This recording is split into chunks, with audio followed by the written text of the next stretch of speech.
Welcome to the Rim Break Rodeo. We hope this video helps.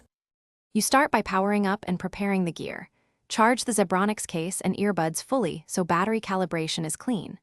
Once charged, remove both earbuds and press the multi-function button for about 3-5 seconds to turn them on. You'll see LEDs flash. Make sure your phone's Bluetooth is enabled and visible, and keep the phone within 1 to 2 meters to maintain a stable signal. This reduces pairing failures and speeds the initial connection process. You'll now pair and learn the controls so you can use the earbuds smoothly. Once the earbuds are in pairing mode, open your phone's Bluetooth list and select the Zebronics device name. Pairing is usually instant. After connected, practice controls. Single tap to play or pause, double tap to skip tracks, long press to trigger your phone's voice assistant.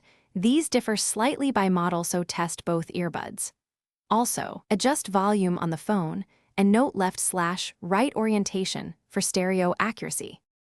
You finish by learning the shutdown and a key fix if things go wrong. Place both earbuds back into the case. They'll auto off and charge, which preserves battery health.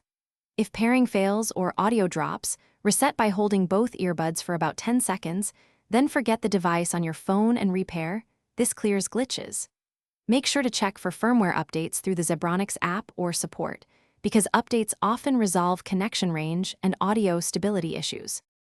Thanks for watching. Consider subscribing if we helped you.